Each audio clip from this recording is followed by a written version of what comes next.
Mr. Speaker, the roof of Singlewell Primary School in Gravesend collapsed in May 2018.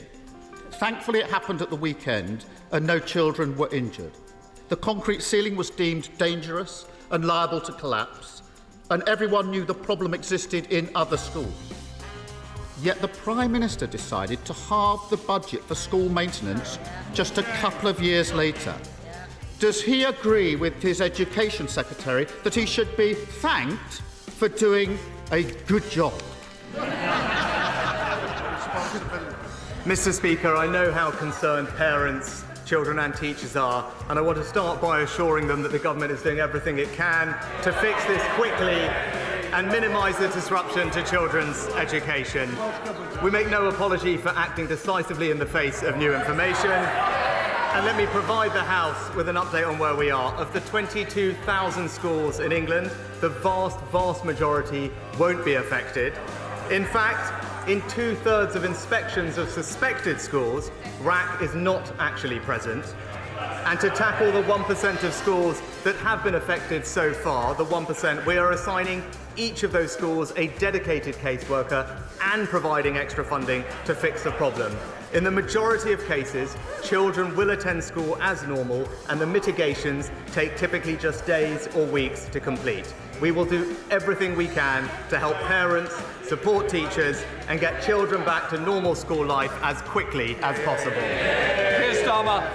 Well, Mr. Speaker, Wood Green Academy in Sandwell was on Labour's building list in 2010. They scrapped it, and now children there are in a crumbling school. The head of the National Audit Office accuses him of taking a sticking plaster approach. The NAO report says he cut £869 million. The person who ran the Department for Education says he is personally responsible. Now, on Monday, he leapt to his own defence, saying it's utterly wrong to blame him. So why does literally everyone else say it's his fault? Mr. Speaker, the professional advice from the technical experts on RAG has evolved over time, and indeed it is something that successive governments have dealt with, dating back to 1994, Mr. Speaker. Now, as new advice has come forward, the government has rightly, decisively and swiftly acted in the face of that advice. But he talked about school budgets and talked about what I had done, but let me just walk him through the facts of actually what that spending review did, because he brought it up. Well, no, he's brought it up, so presumably he would like to hear the facts. Funding for school maintenance and rebuilding will average £2.6 billion a year over this Parliament as a result of that spending review, which represents a 20% increase on the years before. Indeed, Mr. Speaker, far from cutting budgets, as he alleges, the amount spent last year was the highest in a decade. That spending review maintained, Mr. Speaker, that spending review maintained the school rebuilding programme, delivering 500 schools over a decade, a pace completely consistent with what had happened previously. And, Mr. Speaker, it is worth pointing out that during the parliamentary debates on that spending review, the Labour Party and him did not raise the issue of RAC one single time.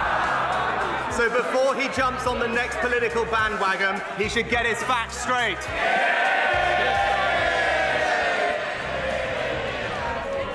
Mr. Speaker, Carmel College in Darlington was on the Labour's building list in 2010. They scrapped it, and now children there are in a crumbling school. And on the one hand, we have him saying it's nothing to do with him. On the other side, we have the facts. And there's a simple way to clear this up. Why doesn't he commit to publish the requests from the Department of Education for the school rebuilding programme and what risks he was warned of before he turned them down?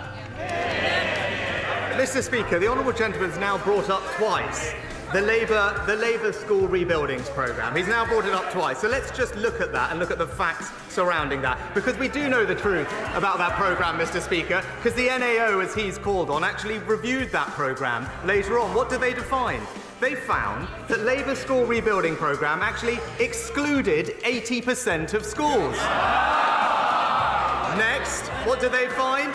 What do they find? That it was a third more expensive than it needed to be, needlessly wasting resources that have gone to schools.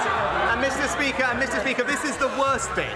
The worst bit is that programme, because now he's talking about the physical condition of schools, that programme only allocated funds solely on the basis of ideology with no regard whatsoever to the physical condition of schools, Mr. Speaker. That's why the independent James Review described that programme as time-consuming and expensive, just like the Labour Party.